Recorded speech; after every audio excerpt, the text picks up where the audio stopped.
Hey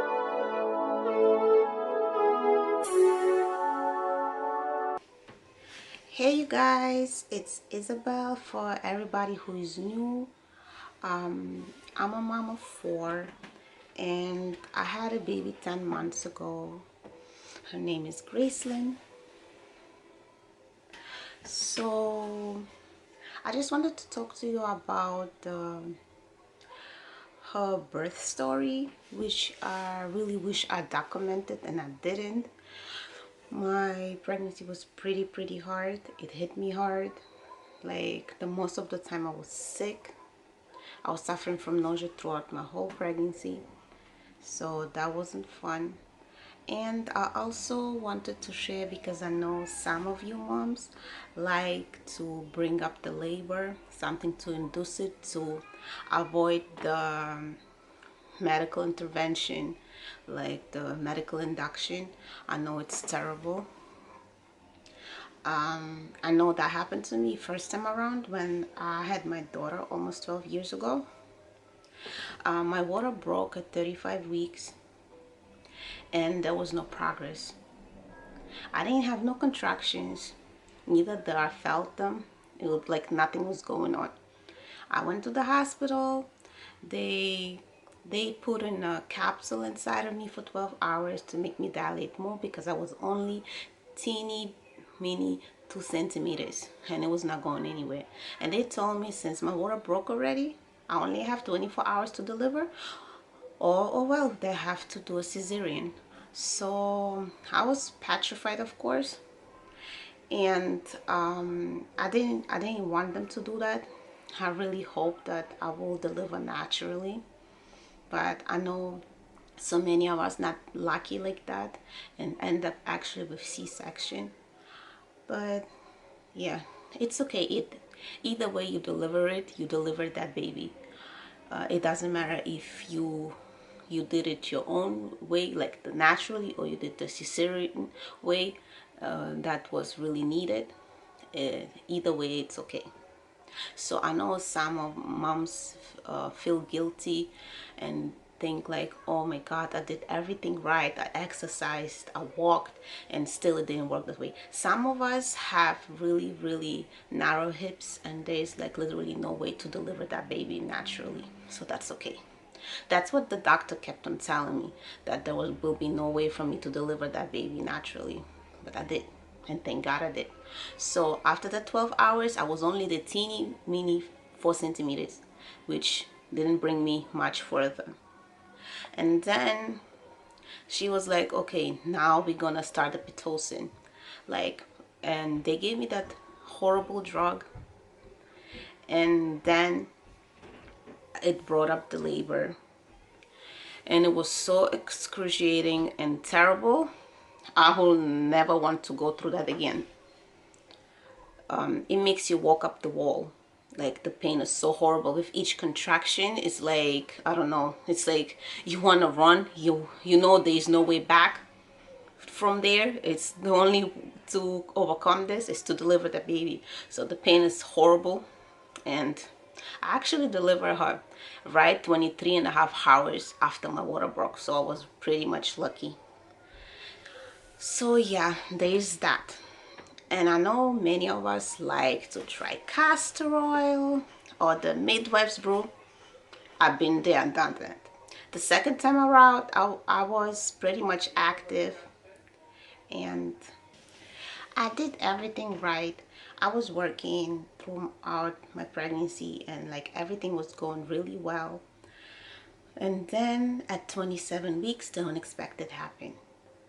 I was started to dilate. My cervix was like super thin and I had to stay on bed rest. And there come the progesterone shots, which are very unpleasant. Maybe some of you know the McKenna shots. Like, they help you stay closed, not to open any further. Plus, of course, the bed rest. So from there on, I was a couch potato. I had to stay in the hospital for a whole month and I couldn't do nothing. So then they started worry again. oh my God, I won't be able to deliver that baby how I want to deliver. And then this shot's gonna make me deliver never, like I will never have that baby. And this shot's actually given like for everybody who has incompetent cervix from 16 weeks on until 36. So at 36 weeks you get your last shot. Usually the shot is given either in the leg or in your bum.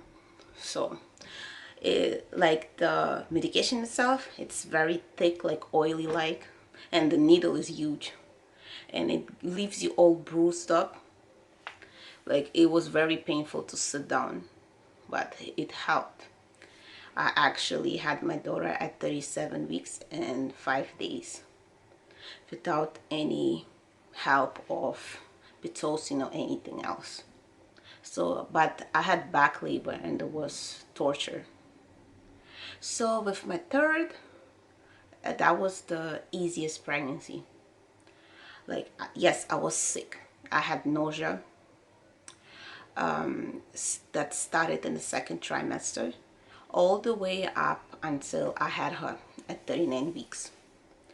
And I was very active. I worked throughout my whole pregnancy.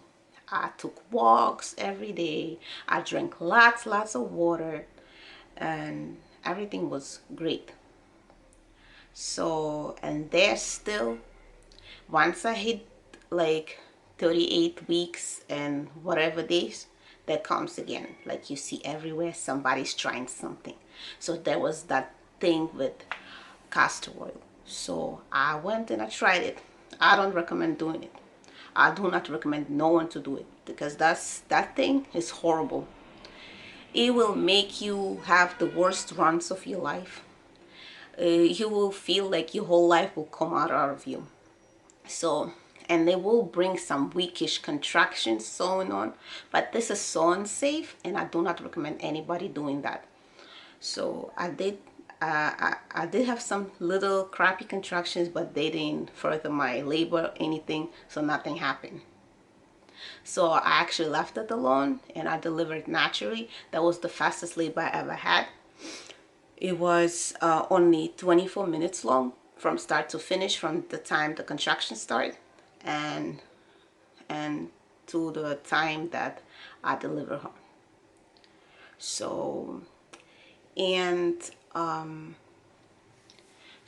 with my last, which is Gracelyn, I seen this thing going around on YouTube with the Midwife's Brew. So I went and looked up, did my research. It says that you can only do it after you hit 38 weeks. Okay, here I am, I'm 38 weeks. My doctor is telling me that I could be delivering any day now. So she told me to jump on my medicine ball, to do all of kind of things, do walking. I did all of that. And then I thought, like, let me try that Midwife Brew. So I purchased all the things that needed. There was that Tazo tea. It was that horrifying and very bad tasting apricot juice. It's very disgusting and thick. I'm sorry. And there was that horrible castor oil again, and ice, and I think that was it. So you blend this all and you have to drink it under 15 minutes or so. Oh Lord, that thing, once you mix it all, it looks like iced coffee. Literally the color and everything. Like I remember making it and taking a picture of it and sending it to my mom and tell her, look at that horrible iced coffee looking drink. So I drank it, and first time once I drank it, it was like it gave me horrible contractions. They started like maybe 3 hours after I had that drink. Oh Lord, the contractions were horrible. I thought I was gonna have the baby. I was jumping on my ball again and doing all kind of things, and I was telling my husband, we gotta go to the hospital. So I went to the hospital. I was suffering for 12 hours with horrible contractions. I only went from 1 centimeter to 2, and that was it. Nothing else happened.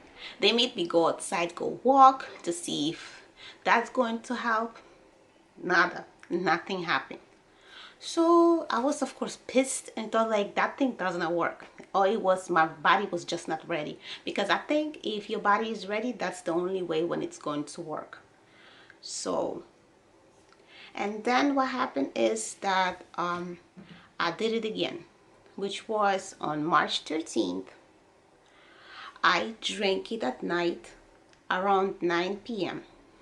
I drank the whole thing and I was like, if it doesn't work, that's the last time I'm drinking that disgusting thing. Never again.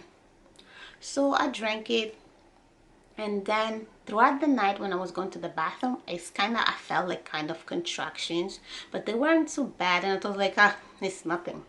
It doesn't bother me. I can sleep through that, so it's fine. And then the morning of the March 14th, I was telling my husband like that I wonder when I'm gonna have this baby. So, and he was telling me whenever God wants you to have it, that's when you're gonna have it. So we were staying in bed and so on, and then when I got up, I feel like water dripping on my legs, like everywhere. And then I look at my bed is all wet. I was like, oh crap, I think my water broke. And then my husband was like, you think? You're not sure? I was like, be quiet. Because I'm pregnant, anything could happen. So I went to the bathroom and I thought like, let me wash up a little bit before I go to the hospital if that's the water that broke. Oh Lord. I went in the tub, I couldn't get out. The contractions were so bad. It's like all around the waist, and like it makes you literally. So I had all this pain all around my waist. I couldn't move for nothing. Like, and it will like go on for almost a minute, and it's like literally my whole body get paralyzed. So there was no more taking a shower. So I somehow put my one leg over, and then again the contractions come. I can't move. Then I waited till it passed. I got out all the way from the top, and then I was standing by the sink to trying to brush my teeth, and the pain was so terrible and keep on going and going and going. So I didn't even know how I'm gonna make it back to my room. So somehow I came back and I'm telling my husband, you know what, my water broke and I'm having contractions. We have to go. Oh my goodness. He got ready like in 5 seconds. And me, I can't even move. I sat down on the bed. I can't even get dressed. And like I'm trying to tell him where my clothes are, because I had my whole bag prepared and everything. And then he gave me sweatpants and whatever first sweater he could find. So, and then he ran down to start the car. So somehow I got dressed. I had my baby bag ready. I had my hospital bag ready. I did that like at 32 weeks, I think. I was just ready. Like, you never know whatever could happen. So I packed the bag way in advance. So then he went downstairs, and then he saw my father, and then he told him that I'm in labor and that he gonna take me to the hospital. And my father was being dramatic, keep on saying, oh, you have to call 911. And I was like, no, I ain't calling 911, and I ain't going to know whatever hospital that is nearest to here. I'm going where I was supposed to go, and I want my doctor to deliver my baby. So there was this debate going on. It was very annoying, and I just left. I put my slippers on and I just left. And then while we was going, it was so crazy. Then when we was passing the lights, it was like gonna ask me, or should we wait? I was like, no, wait, here to wait. It's like she's literally coming. So we had to go to run all the lights. And then thankfully it was a Sunday morning and all the traffic was slow, so there was like barely anybody there, and we made it like barely on time. Once we reached the hospital, They came with the wheelchair, they put me in, then once I got in, they wanted me to undress and see what's going on. So they they checked me and they said that I'm fully dilated all 10 centimeters, but I'm still at station 2. The baby's head is still high up. So with saying that, I do not recommend doing the midwife's brew, because the baby still has to come all the way down, so you will be able to push it. So if you decide to do it at your own risk, because that's what happened to me, and I don't think I ever going to do it again. If I ever have another child, I will never do that again, because that was excruciating. The contractions were terrible, and then I had to bring the baby down before I could actually push the baby out. So what happened is then they told me that we have to go to the delivery room, and I will have to try bring the baby down first. It's like I forgot how you even push, because like my previous labor with my now 6-year-old, I didn't even have to do anything. And then before her, I had my 9-year-old. That was like way long time ago. So it's like it was like a first time. I didn't even know what to do. So what happened is I had to bring the baby down first, but then they couldn't reach my doctor, and it was very frustrating. They were saying my name wrong, and then she didn't understand who on earth is at the hospital and who is in labor. And then after all of that drama, finally she understood that it was me, and she said she's on her way. And me here thinking, oh my God, it's gonna be again, just like with my third one. I'm gonna deliver by myself around a whole bunch of nurses. So then like they was telling me to do all kind of crazy things. She will tell me to like to put my knees together and try to push like that, and then like every time of each contraction I will feel this sciatic nerve like literally paralyzing me, and then I couldn't even move my legs. So when they keep on propping me different ways, it was so excruciating and painful. I didn't even know what to do, and I couldn't even prop myself up the way I had to. So then after that, like everything seemed to me like it was going on for so long, but in reality it wasn't. It was all really quick. So as soon as my doctor entered the room, and she was like, you know what, I had to run all the red lights for you, you gotta push that baby out. Like literally in 5 minutes my daughter was out, and everybody started saying that I literally waited for her to come to deliver her. So after all of that was done, like I felt like that feeling like after all that ring on fire, and then you have the baby, it's like you forget all the pain you just went through. It's like it never was there. It's just like a tired feeling, exhaustion. And then they were like they took the baby, they had to weigh her and everything, and then she was keep on making those weird sounds, like she had a lot of fluid inside of her, like gurgling sounds. And they said that they will have to take her up and check her breathing. So I delivered her at 10:28, and then like around 10:50 or something they took her, and they told me that I will come to see her later. So and then I had to wait till they transfer me and so on. So as soon as I got transferred, the pediatrician came to me and was like, oh, they have to keep her in NICU because of her breathing. It has to be at her saturation has to be at 100%, and it's below that, so she needs to be observed.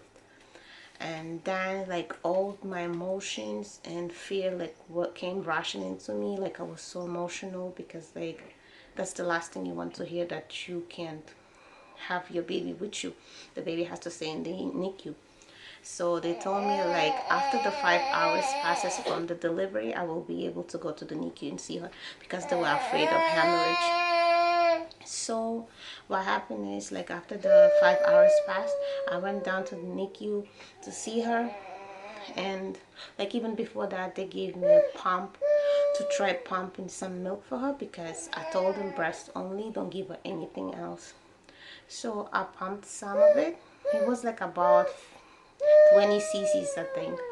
So my husband went down, he fed her the milk, and then later on, after the 5 hours passed, I came down to see her and I nursed her. It was really horrible to see her all with all these wires attached and in the incubator. It was really sad. Then by next morning they told me that her breathing looks so much better and they will be taking her off the machine. So I was so happy because they said they will be bringing her to me. So when I was in my room, they brought her. I was like, oh, finally I get to hold her and like be with her. And then like literally after like a half an hour, pediatricians come and they telling me, like a whole bunch of them, and telling me that they had checked her bilirubin and they believe that she has jaundice. So here we go again. They will take her away and they will be checking her billy every couple of hours to see what's going on. And then she has to be under the sun therapy. They will have to put her under the UV lights. But what they did with her, they put her under 3 lights, and then all nurses were suggesting to me not to like go to the nursery and take her out and feed her, to pump, and that the nurses give it to her, so they feed her while she is inside the incubator, so she doesn't lose no time in between, that she's all the time under the UV light, so the bilirubin can excrete her body. So that's exactly what I did. It was hard.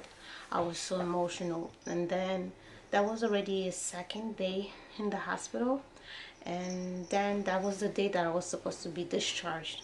But my doctor said if in case she has to stay, she will keep me for extra night until the baby's ready to come out and come home with me.